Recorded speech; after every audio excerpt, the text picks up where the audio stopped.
everybody. You can hear me, right? Got a strong, powerful voice. If you didn't get a beer, we do have beer because it's 11 o'clock and our liquor license has begun. So it's the fun part now. We are pouring 3 different beers during the seminar. The first one you can get on the right side of the table if you don't have one. And then as soon as everyone kind of has that, we'll start pouring beers on the left side of the table, which will be the next beer. And then hopefully we get to another beer on the right side. So if you can, get your beers and sit down. We'll keep it pretty informal. So if you want to go get another beer, just go get up, be quiet, and go get another one. Probably only one of each beer. Hi, I'm Graham Witt, head brewer at Panel of 49. I'm also on the board of the Brewers Guild. We were all tasked to do a seminar for this thing. I'm a big fan of hops. I like hoppy beers. And I also wanted to have a seminar where you could have beers at. So I kind of suggested we do something on dry hopping. Yeah. Woo.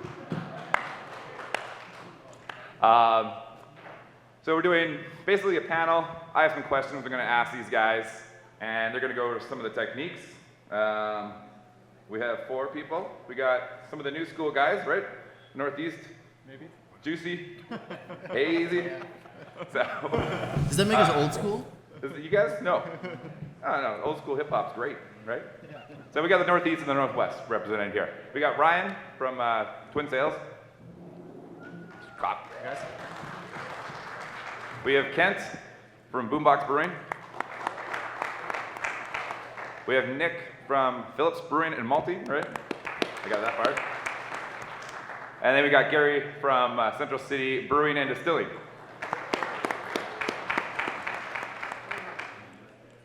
So I'm gonna pull up my questions on my phone because I don't know how to do the notes thing on. I just wanted to point out that the 3 gentlemen beside me are all drinking beer out of cans, which they can't even smell the dry hopping technique they might have used. I think they just hop it so much it permeates out. Okay, so dry hopping. I'd say it's an incredible, it's like you have to do it if you're making an IPA.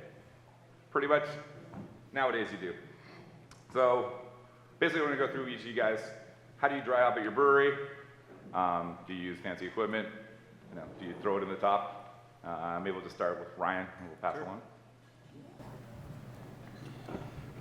So we're probably the least scientific of the 3 here. We go based off sensory and what smells good and how that translates to the beer, more than the numbers. So typically we will ferment our beer out, wait for us to get our 2 final gravity readings, hit our D-rest, and then we'll go through the PRV with our hops. If it's a large charge, we'll split it up a bit. Typically, after that we'll put a little head pressure on the tank. We have a pump, centrifugal pump with a T. So once all the hops are in, the centrifugal pump's hooked up to the racking arm and then the bottom drain port. That's been cleaned and placed and sandied, and then we've purged that system with CO2. So once the hops are in the tank, we'll put some head pressure on the tank, obviously close with PRV, and then purge our little system with our centrifugal pump with beer that had been cleaned and sandied. And then we'll run that typically at around between 15 and 20 degrees, depending on if we've cropped the yeast or not. And we'll run that for, depending on the size of the tank, 3 to 6 hours. We've been playing around with a little longer for our bigger 60s, just to get more contact time through the pump, but currently it's around 3 to 6 hours. And we typically will crash the beer while the pump's going for a little bit more efficient crashing. That's our basic system. We do everything in the fermenter, and then we'll rack to bright, typically 36 hours after that. We'll have to crop off the hops off the bottom port and then rack to bright. Cool. So that's our basic system. Ken? So we do it very similar to Twin Sails. The only thing that we do a bit differently, when we go through the top, we depressurize the tank and then hook up CO2 to rumble, start getting CO2 coming up to put positive pressure in the tank, just to minimize oxygen. We've gone away from using the pump for recirculation though. We've gone back to using CO2 rumbling for various reasons. We'll do about an hour and a half on the rumble. We try and do it as warm as possible, but we don't have a lot of temperature control. So the last beer we did was recirculated about 16 degrees. And other than that, it's almost identical. It's all sensory based. Our hopping rates are based on the sensory that we get off the hops, and we'll adjust the amount based on how decent the hops smell and the aroma we get off them. So you taste it and you go, more hops. Yeah, pretty much. Yeah, Cool. needs Yeah. more hops. Very low, yeah. Cool. Nick? So we have a dedicated vessel. It's about 1.5 hec, and it has its own pump, an open impeller centrifugal pump. So we draw from the bottom of the tank and pump back in through the racking arm, or not through the racking arm, but the standpipe. And depending on the hop load, it might mean multiple additions. So after we've cleaned and CIP'd the system that we use, that's mobile, so we have two, and they just kind of roll around the brewery. We'll run it for about an hour and a half with the hops circulating. Sometimes it takes longer if it's a really, really hoppy beer, if it's multiple additions. And that's pretty much it. It's basically just an open impeller pump. We try to not beat the beer up too much, so we circulate until we're certain that the tank is homogeneous, and then shut the pump off, push everything that's in the vessel back into the fermenter, and let it sit. Cool. And then Gary?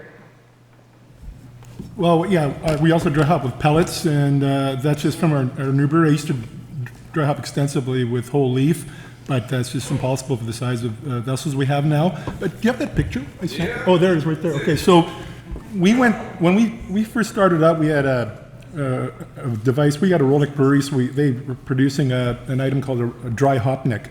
And what it did was it ground the pellets, and as it fed it into your tank while you were recirculating the tank. But we found the thing would clog all the time, and it was adding lots of DO to our beer. So we'd measure DO. We have a Hoffman's Gehaltometer. We're measuring the DO. So we actually sent it back to them. We just said, this thing is horrible. You got to take it back. And to their credit, they did, and they did give us a credit for it. And so we went to top of the tank, dropping into the top of the tank as well. But we found that some pellets will float, others will go straight down and clog your valve, and then you have a hell of a time trying to get the beer out, and you're either trying to push with CO2 to unclog it, either way, and that wasn't working out for us either. So we went to Newlands and said, hey, we want to design something that we can keep our operators on the ground and also still feed our tank with hop pellets. So we designed this thing. We dubbed it the hop egg, and we've got two of them now. And this was the first one. So the second one has some refinement, and what it is, it's a 8 hectoliter tank, and it's fully CIP-able and fully purgeable, and it's on wheels, so we can roll it around as well. And so what we do now is we have a racking arm in our fermenters, and so through block and bleeds, which are sight glass tees, we'll hook up 3 of them, one on the bottom of the tank, one on the racking arm, and one on this hop egg. And what we do is we'll make sure that things CIP'd, we'll put the hops in, we'll completely purge it, and then we'll bring beer in. And inside this tank is a paddle, and it's a mixer. So you can see that motor on the top there, and it'll move the hops around. We leave it in there for about 45 minutes to an hour, and what's happening in there is the hops are swelling at the time, and they're taking on beer. And that way, once we push it into the tank again, there's no way it's going to clog your valve. So we let it sit there for about an hour, and then we have it hooked up to a loop through a centrifugal pump as well with a VFD on it, and we'll start turning the tank over. And this thing runs at about 300 hectoliters an hour, and our tanks are 300 hectoliters. So in theory, it should take about an hour to recirculate the whole tank. So as the tank's recirculating, we start pushing in line with this hop egg with CO2. We push it into the beer, and we're recirculating at about 10 psi. So it's all under pressure. So we have we're not foaming inside the tank. Then normally it always leaves a little residue behind after we push everything in, and the tank's turning over, so we can bring, because everything's a closed loop, and we can bring beer back in, sort of flush it out again and push it back in. It usually takes about just another couple hex to clear everything out of the tank, and it's pretty clean. So then we let that tank in the pump recirculate it for about 3 hours. And after that, and we're actually doing it at a colder temperature too. We're doing it at 2.5 C. And we do that for about 3 hours, and then we let it sit and for 3 days. And during that time too, we're crashing the tank to try to get it to -1. And that's it. That's how we dry hop. Cool. I don't know. Any idea how much one of these costs, roughly? Well, the Newlands is actually making them, and for anybody, and you can. And they're here, right? What's that? The new one's here? I think so. Yeah, we can go find out, but you can get the size you want. They don't have to make an 8 hectoliter one. You can get it to suit your size. We made sure we can put 150 kilos of hops in that thing. That's what we designed it for. Took a photo of ours. This is what we use at Panel of 49. Note, it's a Rolex, but it's not the one that Gary didn't like. It's a newer version. So we picked up this last year, and it works quite well. Basically, we have an inlet on the left, and it goes through a kind of grind pump, and then an outlet. And we can load up the hopper with hops and pressurize it. And as it's going through, we basically open up a big valve, and hops kind of feed itself in as we recirc. We do recircs as well. I think we do about 3 tank turns, which is about, I don't know, 2 hours. And then at the last bit, we turn the tank on a cool. But we're doing it around 20 C, I think. Yeah. Can I just say one thing too? Like we take a DO reading before we dry hop and a DO reading after, and the system that we designed, we may get 2 ppb. It's been great. I think we picked up this for maybe 20 grand US. So ask for it for Christmas. Yeah. So this is the first beer that you guys tasted. It's Experimental Hop 344. Was kindly donated by YCH Hops. I had to homebrew this in like 12 days, so hopefully it tastes okay. But there's a little flavor profile for it. The next beer I think is poured too, right, on the left?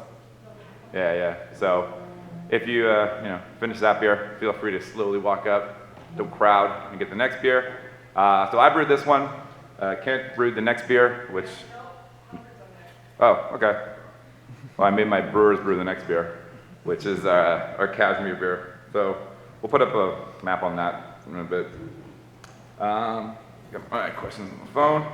And the next one I was going to get into was biotransformation, fact or fiction. Maybe one of you guys can, maybe some of these people don't know what a biotransformation is for hops. You can kind of explain it. Maybe you can't. And, Ryan? You want me to do it? You can do it. Yeah, we want to use. All right, so basically, there's a new thought process where if you can add hops during fermentation, the fermentation will change some of the flavors that you get if you add hops at the end. So basically, about halfway through fermentation, you would add your hops during the ferment, and yeast would kind of metabolize some of the hops and kind of change your character of the beer. So you can get interesting beers, but a whole lot more complexity in figuring out, how beer works by getting hops to ferment and change their character. So, any thoughts on the process? Have you guys tried it? Yeah, sure. Yeah, we've played around with just about every type of biotransformation we could think of. We've tried adding hops midway through at the day 3 or 5 mark, or even at the tail end. We've tried running the wort onto hops even. So we've tried pretty much everything, and we still find that adding the hops at the end of fermentation gives us the best results. I know there's some maybe literature about it keeps haze in beer when you add hops midway through the fermentation, that sort of thing. We've found that it doesn't affect the look of our beers, and our hazier beers are the ones that have the way we dry hop now, which is at the end of fermentation, after fermentation is complete. So we find we get the most flavor and aroma from our current regimen as opposed to Biotransformation. There might be merit to it, just not. We don't find it valuable enough to use currently. It's a bit of a pain. You can get some nucleation when you add the hops midway through ferment, and you can get a little rocket coming out of the PRV, which we have had happen, and it's not pretty. But so we do find currently that the end of fermentation gives us the best results. So. Yeah, very similar. We actually still use biotransfer hops. About 10% of our dry hop goes in, usually about by day 3 or day 4. But like Ryan said, you have to be super careful. We brewed at Calsters last year. There may or may not be some beer still on the roof. Where our tank was. Sorry, Chris. If you've been upstairs at Calsters, we coated the couch and the roof, and it's like 3 stories from where our tank was. We hit the roof. It's very dangerous that way because the nucleation points definitely jazz up, but we've dramatically reduced the amount of biotransfer hops we use. I think I kind of buy into the science. I like the theory of it. I like getting the hops in because there's no DO risk when you're dry hopping with biotransfer hops because it's all getting eaten up during the fermentation. So it's almost like free hops to get in there, even though some of it might be coming off during the fermentation process, might blow a bit off. But there's zero net loss as far as getting oxygen in because it doesn't matter because it's going to get scaved off. So I like that. And I think it adds a little bit of complexity, but not enough to put more than usually 10% is what I cap it at. Are you able to reuse the hops? I have a conspiracy theory that yeast? Big Beer invented this. Oh. In order for us to not to be able to use our No yeast in the viable next yeast. Oh yeah, I have no choice but to recycle yeast. That has a big impact. So Yeah. we find like 10% it's not enough our yeast is fine when we pull it. Usually the hops will drop farther than the yeast. So the first, we're getting the yeast out, the first blow of yeast out is pretty nasty. And we go till we go clean, and then we start capturing the yeast for the next batch. And it seems to work pretty good. Cool. Next question on hop oils. You see a breakdown of all the oils in the first hop. Oh, good question. This bridges those two. So we get this breakdown of all these essential oils. Hypothetically, just go glyphosate chopping. Anyone giving any QC on potential hop glyphosate content in any varieties yet, or is that thing no one's looking into doing on an analysis? Yeah, that's way too much science for us, Chad. Sorry. Dumb it down. Essentially, it's not too different than the GCMS that you need to do for this. But if it's true, it's the thing that people are looking for, and it'll be the next thing you start looking for which ones are amenable to biotransformation, which ones are not. Yeah, I've seen seminars in other places where they've done the GCs and you can see the oils change with the biotransformation, but we don't have a GC. But We don't have a lab, should always have a lab. Our philosophy is a little different too. We, for the most part, we want to maintain as much aroma in the tank as we can, and any kind of rousing of the tank post dry hopping, or even carbonating further downstream in a bright tank, we found to be pretty detrimental to overall hop aroma and impression. So we do our best. We don't dry hop warm. For the most part, we're dry hopping on tanks that have been where the yeast has already been harvested. We haven't experimented with clarified beer yet, but and it seems that the aroma just sticks around a little bit better if there's the least amount of gas coming out of the tank. Kind of our philosophy is if you can smell hops coming out of a tank, it means they're not in the beer anymore. So we do whatever we can to minimize the amount of off-gassing out of a fermenter. Okay, yeah, so I was getting into the oils. I mean, I don't know if anyone actually looks at all of these when building their recipes, but we also have a total oil content, which is a little easier to look at. Do you guys look at kind of oil content when you're deciding your dry hop and picking hops with more oil or building your dry hop? We admittedly do not look at oil content. We're more sensory based as far as how that crop smells and how we've experienced that crop in the past. If we have used it, we'll adjust our rates and build our recipes around that. But we won't look at oil content, admittedly. Yeah, it's the same thing. But if it's a hop we haven't used, we'll look at the oil. More oil in it, the more likely it's going in on the cold side. Less oil, it's going in on the hot side generally. Yeah, we, as a rule of thumb, don't necessarily look at the oil as an indicator of potential aroma from the hops either, especially on the cold dry hop side. Yeah, I use the hops I like. It's totally sensory as well. And I've actually been surprised at hops with low oil content on the aroma you can get out of it. So, for me, the science of it, I don't know if anybody quite understands it yet, but it's interesting when you can get one that doesn't have a lot of oil just come at your nose and be very aromatic. Okay. So regarding dry hop amounts, we started using grams per hectoliter. I kind of hope everyone uses that now, because then you can brag to your friends about Pounds per barrel? Pounds per barrel. Get out of here. So, what typical amounts do you use grams per hectoliter in a dry hop? I know there's varies depending on what beer you do, and maybe at what point is like you just get diminishing returns? Surely you can't just go half hops and half beer. Well, hey, I use about a half a kilo per hecto, but that doesn't count.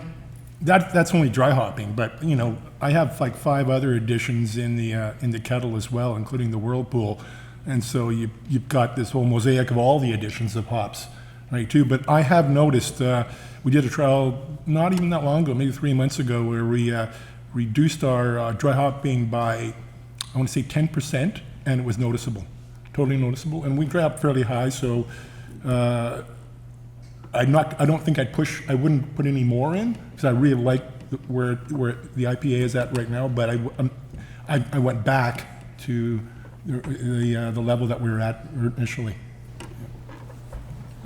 For us, our pale ales are in 350 to 500 gram per hec dry hop.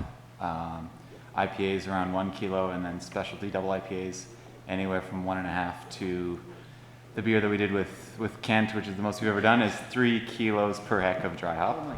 So Eat the mic more. So that's, if you do the math on that, that was a 20 hec tank, that's 60 kilos of dry hop. And if you want to talk about diminishing returns, we might have hit that in that we got less than 50% yield from that beer. So it was good beer though. It so. tasted really good. Yeah, so typically in the 350 to 500 gram for pale ales, 1 kilo for most of our IPAs, specialty double IPAs pushing 1 to 2, and then beers we do with Kent for some reason 3. So Yeah, our beer's generally a kilo per 100 or half. Eat the mic. What? Eat the mic. All right. Yeah, usually we start at a kilo and then go up depending on the beer, and then find a really good collaborative partner if you want to do something really good, and get them to foot the hop bill, and then just drink tons of it. So, yeah, we dry hop a lot on the higher side, and we're constantly changing our ratios and stuff between what we do in the whirlpool and then what we do in the dry hop, and just seeing what works best. And it depends on the quality of the hop and the style of beer that we want, and who's going to foot the hop bill. Yeah, again, it's style dependent too. For us, like a pale ale is probably around the 250 gram per hec range. The highest we've done is around 1,300, and we found a pretty quick drop off with aroma in terms of diminishing returns after about 800. We have a separator, luckily in the cellar, which helps negate some of the losses. But we found that overall, if you at least with our system and setup, over dry hopping can actually lead to a really chlorophyll-y green tea type quality in the beer that doesn't go away. It's more pervasive. It dominates aroma and flavor, especially flavor.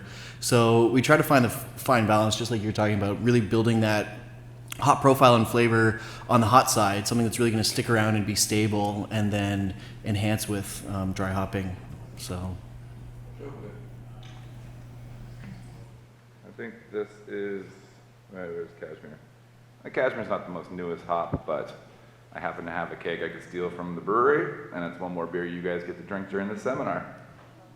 But I'm a big fan of this one, so I think I got 3 tons on contract for this coming year. But one thing nice about Cashmere is it is a publicly owned variety, so they recently came out with 3 new ones in the last couple of years. So that means it's a little cheaper. Instead of these $15 a pound, you can get it more like 8 or 9. So if you had the next beer, that's Parallel 49 Cashmere fresh hop we got from BC Hop Co. All right, next question. Hop hash or lupulin powder. Have you guys used it? I haven't used it yet, but I'm keen to. I've heard about it. Maybe it gets rid of some of that chlorophenol grassy flavor. Anyone care to comment on lupulin powder? Yeah, I've used it. I've only used it once, and we did it in our cross-Canada collaboration that we put out this year in conjunction with Four Winds. Is there anybody from Four Winds here? Nobody's sitting in here. Yeah, hop hash was like it described it well. We opened up the foil pouch, and it was all stuck together in one giant brick. So, right? And we had to pull it apart. And it's okay when you're using it in the kettle because everything dissolves really quickly, but we tried to dry hop with it too. And we used that hop bag that the picture was up there before, and it probably took about 3 times as long to dissolve in beer, even though we broke it apart and everything. And it was funny to work with. It was very, very sticky. You had to wear gloves. And it was very different. It was to put it next to a normal IPA, all the vegetal matter is gone. So how do you describe it? It's different. So it's more focal. So you're missing that vegetal matter, which sometimes is part of your beer. So it's going to be different. I think everybody should try and play with it a little bit. But I think what they're doing now is going away from the hash, and you're doing those cryogenic lupulin powders now that are actually pourable, right? And they're very similar. I think that's what they were trying to go with too. So I think hop hash is so hard to work with. I don't know. I used Idaho 7 too, which is very interesting to work with too. Kent, I know you use lupulin powder. Yeah, so if you had our beers at Callister, we use lupulin in almost all of our IPAs, varying amounts. It's got some of the same disadvantages of the hop hash. If you go, if you go too heavy with the lupulin powder, you get I've heard all sorts of strange describers for it, but almost like a milky flavor. It's got it's missing a bit of that vegetableness that you kind of need. It's not. I'd almost say it lacks a brightness to it. That's not to say it wasn't really effective. We really enjoyed the yields we got. We obviously hop at an exceedingly high level, so when you add it to the dry hop, which is slightly difficult because it kind of likes to sit on the top and it just doesn't like to get integrated in the beer. It's a little difficult to add in on the cold side, but our hop yields were better. So as long as you dial the right ratio in, I think YCH, the last ratio I heard, so if you say we're doing 100 grams dry hop, you do 50 grams pellet. Instead of 50 grams for lupulin, you'd use 25 grams because it's about twice as potent. That's a good number to kind of play with, maybe on your pilot system, and then dial it up or down from there. That's the ratio we generally use. We went slightly higher, slightly lower, but we've got some different flavors. It's awesome in the whirlpool because it's hot and it'll just blend in. But then you can always add volume if you're worried about volumes anyway. But it was a good experiment. We contracted for next year, so we're not using it in any of our dogwood beers. They're 100% pellet, but next year we're going to start using some lupulin. And they're adding it to, they pelletized it now, so it should be even easier to add. Prior it was just a powder, which was really fun to get into the beer sometimes, but I'm excited to try the pellets. We don't have any experience with it, but I'm curious, have you guys added it ever on racking into a bright tank? Or has it just been kind of like fermenter dosed? Yeah, just the fermenter. It's difficult to get in. The advantage is once you mix it in, it's done. Like you don't have to rumble it for 3-4 hours. Like it's in. But we're adding it with the pellets anyway, so it's going to get that time in the tank. Well, we dry hopped with it too, and we actually used it also in the process in the kettle as well, and we found better yield out of the kettle. But when we dry hopped with it, we didn't notice a yield increase, which was interesting. Yeah. We use lupulin powder, not hop hash. We use lupulin powder from YCH in every hoppy beer we do, at varying ratios. Typically in the dry hop only, we'll use it to around 15%. We did do a beer with 100% lupulin powder, both in the kettle and the dry hop this past year, which was an interesting experiment. We were expecting it to be a lot rougher because of how potent the lupulin powder is, but the beer ended up being actually remarkably smooth and as far as the palate goes, and it conditioned really well and is still one of my favorite beers we've done with lupulin powder. So Another experience we have is that the different hop powders have different potency rates. So we find Mosaic lupulin powder to be specifically potent and can overpower a lot of other dry hop flavors in a beer. So we tend to keep our Mosaic lupulin powder in the kettle, and we use Citra and Simcoe lupulin powder in the dry hop for most of our beers. All right, are we on that third beer? I don't know. I drink really quick. Yeah? Okay. I'll put it on this one. So this is HBC 522, the next beer that's coming up. I guess it's currently being evaluated for the spider plot. But, this is the one that Kent brewed. Yeah? I mean, someone else brewed it then. I brewed Yeah. Once again, homebrew batch, so, and a rush in getting it done for this seminar. Great. Next up, we got temperatures for dry hop. You guys touched on it a bit. Do you fluctuate your temperatures for each, depending on the beer? Do you always tend to do it on a higher side or a cooler side? We would like to do it as warm as possible within reason. We find we get the best aroma that way. But when we crop yeast, if we are cropping yeast from a beer, we'll have to, we find that our yeast drops at 15 Celsius, and we can crop and then dry hop. So at the very lowest, we'll do 15. Ideally, we'd do around 20 Celsius. It just changes for beer to beer.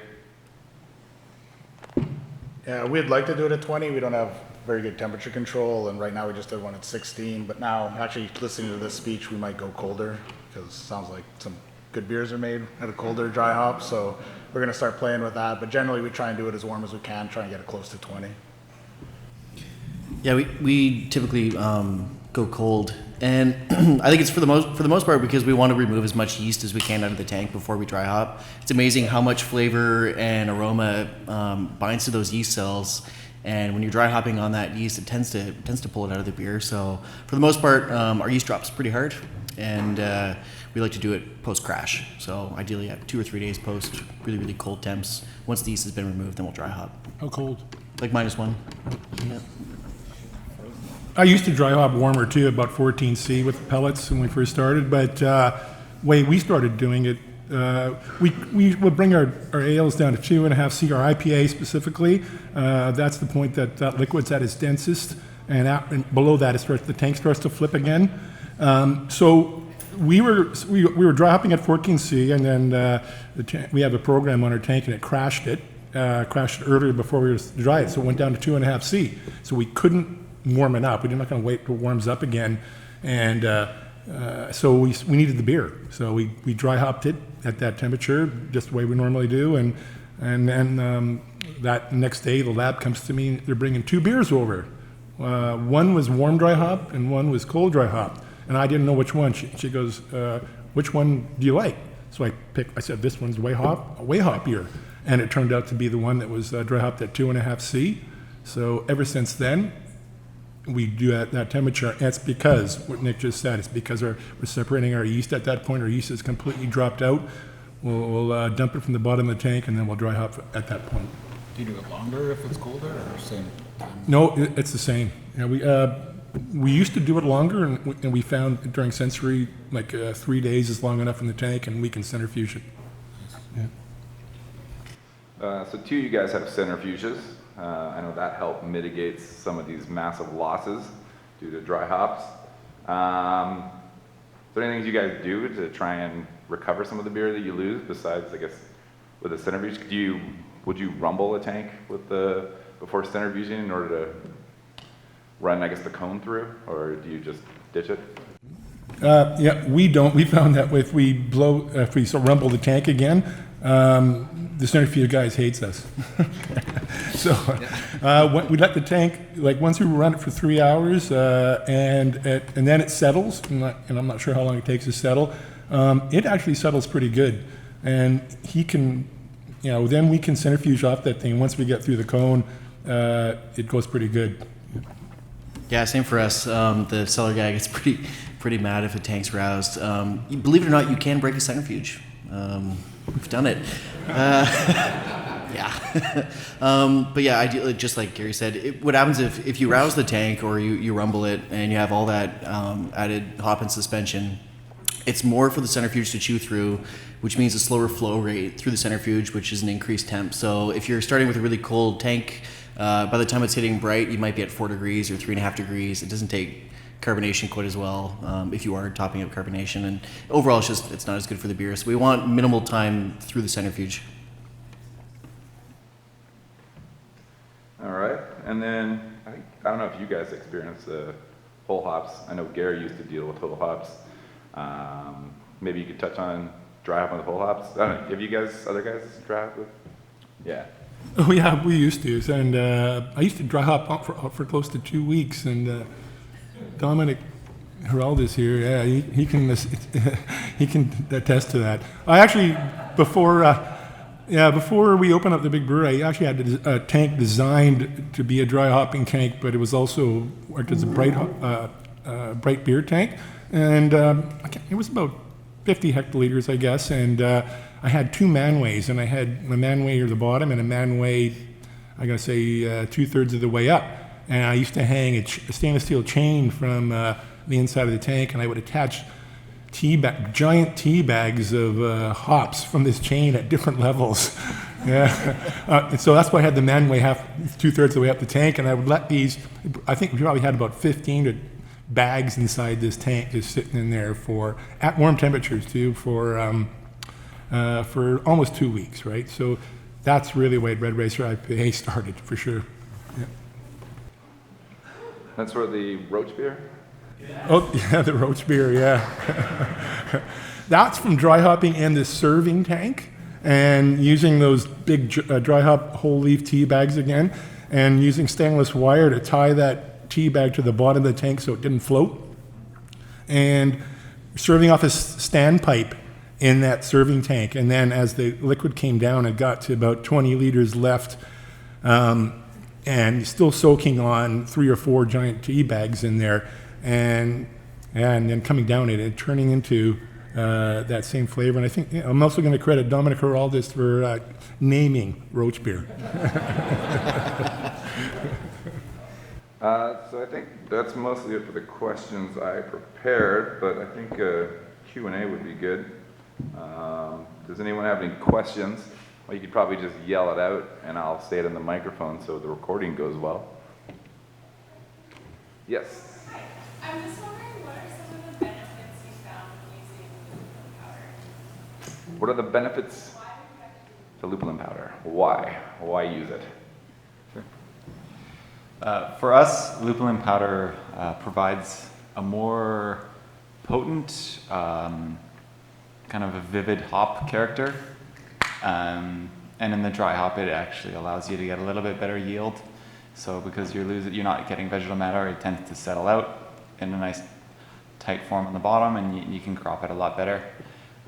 We also find that when we've done sensory back-to-back with a batch that we've done without lupulin powder in the past, and then when we've done with, the hop aroma stays in the can for us quite a bit longer. So we'll get a better dry hop aroma longer with even 10 to 15% of lupulin powder, especially with our pale ales. That's what we found.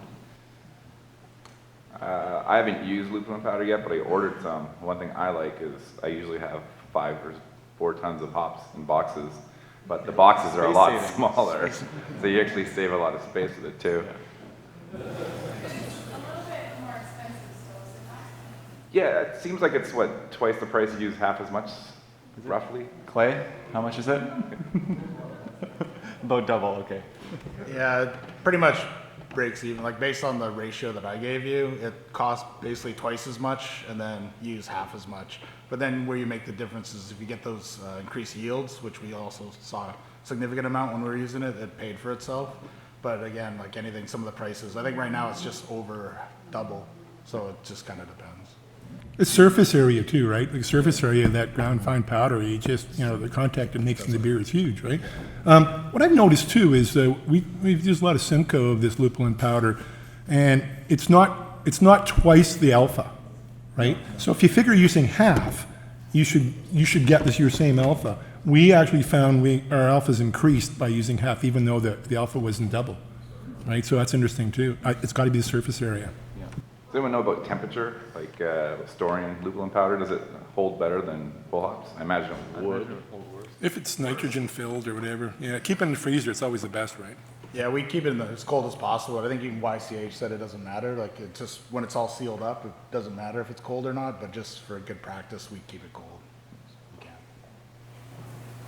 I hope this kind of follows along and similar to dry hopping, but has anybody dealt with using like a hot side, kind of a tricky additive, like an additive like coconut or coffee, and how do you kind of treat it hot side and still keep it in suspension? Coffee or cocoa? Are you in the right I'm room? gonna repeat the question. Yeah. Have you used other alternatives than hops on the hot side to? You want actual particulates sticking around it? I'm just wondering how you keep that separate from the beer, or like how you run it through. Like, do you use like a hot egg or something on side, or is that? Okay. So basically, yeah, using other things than hops, how do you keep it from, I guess, clogging your pumps up and dealing with it in hot side? I get, like, we have kind of a tolerance for how big of a particle we want to ever end up in a fermenter, especially if it's hard. Some spices, for example, can actually, if we're going to send it through a separator, can clog the plates between inside the separator. So that's another way to wreck a centrifuge, not just lots of hops. So I guess in your case, you'd want either a really fine granule, either freshly ground, and then I don't know, whirlpool hop it, throw it in a bag. I don't know. Gary, maybe tie it to a chain, 5 bags of it inside of a tank. I don't know. Questions? Yes, Tim. I have a lot of fresh hops, and they're frozen. So do you guys have any experience with frozen fresh hops? Fresh hops, but freezing them and using them? No, Not we so don't fresh have any anymore, I experience. guess. I'd throw them out, but I can't see why they'd be bad, right? I like 1,000 kilo. Probably How just big's your dry them. freezer? That's crazy. Oh, so this is a sales pitch, okay. There's a question in the back. Yeah. Do you find any difference in dry hop flavor pre and post centrifuge? So difference in dry hop flavor pre and post centrifuge. Let's use centrifuge, guys. We do. We actually did sensory on it, and we like that. We like the centrifuge, the cone with some dry. We don't do it all, but we'll start with a bit of the racking on it. But we do take some of the cone out as well, and we notice it. We don't have any experience. It's something that I've wanted to play with, but something tells me that the less surface area that you have, the fewer particles, especially yeast cells, in your tank, the likelihood of having a little bit more hopness stay around is probably going to increase. But I can't say. I don't know. Yeah, with us, I think so. I mean, whatever comes to the centrifuge, you have to like take a look in a glass, so and you get to drink it. And yeah, I'd say I prefer it. What about I guess also purchasing a centrifuge? How did you guys find your hop additions? Did you have to reduce anything? We got to cut some hops back when we got our centrifuge in some of our beers, and I thought that was a good benefit. Did you guys find any recipe adjustments? We didn't. I guess we have our centrifuge is big enough that it's able to handle it. Sorry, our centrifuge is sized that it can handle what we've given it so far anyway. But did it, when you got the centrifuge, did you have to pull back any hops to keep the beers consistent? No, we didn't. No, but when we first purchased that centrifuge, I made sure. I asked Chris, is Chris in the room? There he is. Yeah, can it handle my hop load? And he said, yes, I guarantee it. I'll give you all my money if it doesn't.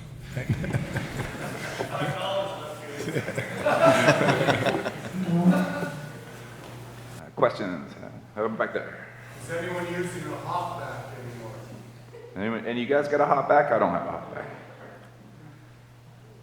We don't. I know lots of people still are, especially in the States, but none of us are. Are you? I don't use them. None of us? Nope. find that you get diminishing returns with like multiple dry hop additions? So diminishing returns on multiple dry hop additions? The way our system works, we have to make multiple dry hop additions. If we're gonna dry hop a 240 hect tank, it's 170 kilos. We have a 1.5 hectoliter vessel, so we're doing multiple additions all the time. Sometimes up to 4 to 6 hours total time between dry hopping. So we haven't seen. Yeah, I mean, like we haven't experimented with. Say dry hopping for 3 days, which tends to be the norm, I guess. Racking the beer, then dry hopping again. I haven't, couldn't speak to that, but for the most part, depending on your hop load, you might need several. We only do more additions when our hopper is maxed, and then we have to do another dose to get it in. But we don't find any diminishing returns. Just more hops. I mean, you lose more if you cut your hop bill in half. You get more beer, but less hoppy. Yeah, for us, it comes down to total hop amount in the tank, regardless of when the additions are. That's when we see diminishing returns. It's not necessarily when the hops are added through the dry hop process. It's the total hop volume of dry hop in the tank that we'll see diminishing returns. Respect that. How do you measure most dry hop beers for DO without clogging your beer? That's a good question. How do you check DO on post dry hop beers without clogging up your DO machine?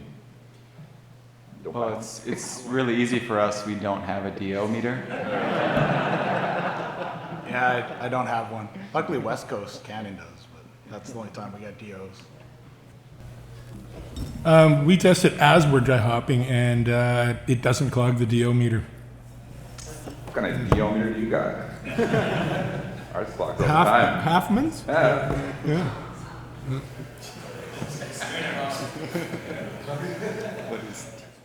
Anyone else questions? There we go.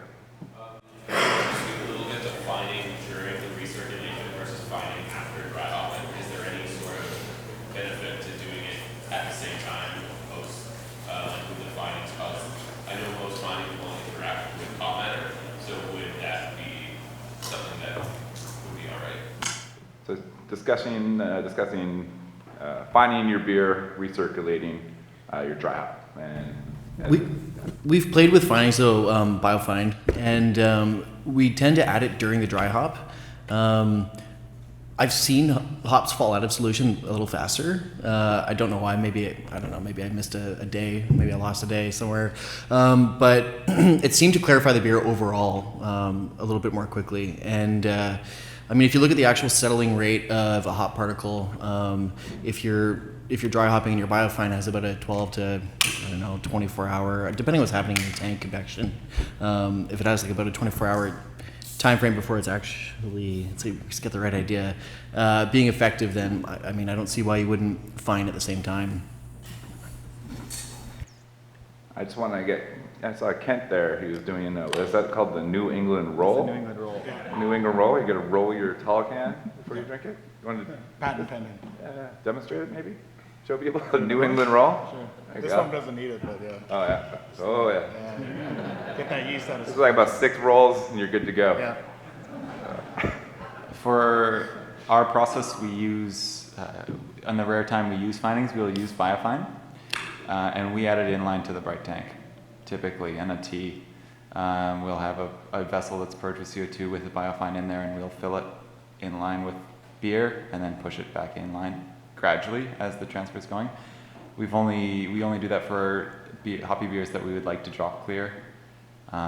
In general, that's probably 5% to 10% of our hoppy beers. We've done a few in the past, but it's pretty rare. What are our findings?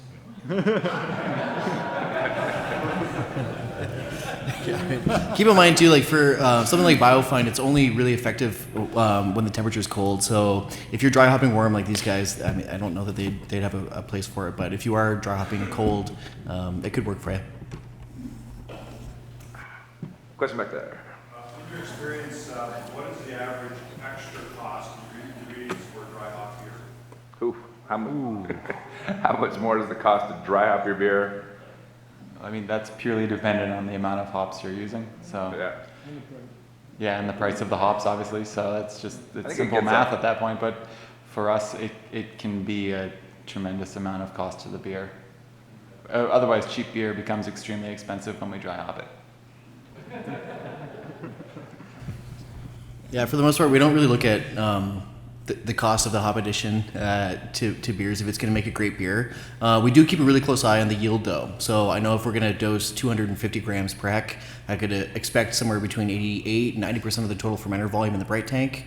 And then it just goes down from there, right? Depending on whether or not your beer is clarified. So there's a really, really tight correlation between how much you're dry hopping and what your total bright tank volume is, because as Gary said before, the hops swell and they take in a lot of beer. And even if you're using a separator, you're still losing quite a bit of beer. So that's one metric that we look at, but not the cost.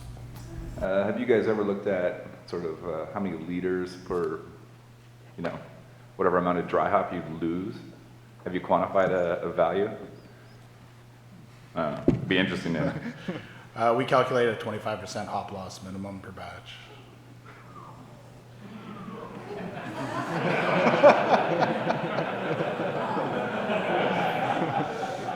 It's expensive. Yeah. Yeah, we're around there. Pale ales being less and some beers being substantially more than that. Just doing it for the love, right? Not the money. Even with the centrifuge, we're probably getting at least 10%, even with centrifuging the hops out and trying to retain some of that liquid. Yeah, about the same. Perceived bitterness levels after dry hopping. I know like bitterness is on its way out as a feature of these IPAs, but have you like accounted for alpha acid reuptake by that added material, or is there any correlation you have? Oh well. But I gotta repeat it for the. Okay. I gotta repeat it You're repeating it? because it's recorded. Yeah. So increase. Any notice bitterness increase after dry hop? Or decrease? Sorry. For us, this one hits kind of home because we did a zero IBU beer. Basically, we brewed a beer with absolutely no hops in the kettle, and fermented it, and then only a dry hop. I mean, we called it an IPA, and we got a bit of backlash for that, which is fair. You want to know what the IBUs are? I believe, are you one of 3 breweries that tested that beer? I think, yeah. Anyway, it came back at somewhere between 15 and 20 something between. 28. There you go. So, to give you an idea, that beer had no hops in the kettle, and it got dry hopped at around 1.5 kilos per hec, and it ended up with 28 IBU, and it was. So that's an interesting experiment that we still hear about to this day. But it was fun, and it gave us an insight to what IBUs can add to an otherwise literally zero IBU beer. Well, it was 0 when it went into the tank, so. Yeah. Any correlation or about the alcohol content, the boozier the beer, the better extraction of dry hopping? Oh yeah. So alcohol content and extraction with hops. The higher up, you find ethanol dissolves well, but. We do find in general the lower finishing gravity and the lower alcohol, you can get a similar aroma with less dry hop. In our double IPAs that are a bit higher finishing gravity, we find we need more total dry hop to get a similar aroma for our process. I don't have any real numbers for you, but I'd say just in general, if as you increase the alcohol content in beer, certain things, even faults and things that you're looking for, tend to kind of jump out of the glass a little bit more. Things volatilize a little more with more alcohol. So, I mean, I'd argue, I don't have the numbers though, that a little more alcohol does increase overall hop aroma. Yeah. We got time for one more question out there. No question? Oh, over there. Yes, of course. Which yeast are you guys liking these days for biotransformation or otherwise in your IPAs? So for biotransformation, certain yeast strains over others.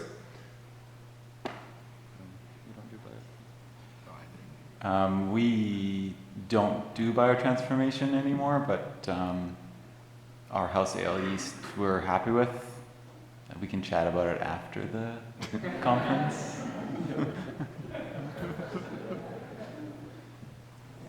We've used Vermont and London 3. I'd like London 3 a bit better than Vermont, so just my take. All right. Well, I think that's it, everybody. So, I'd like to thank the panelists.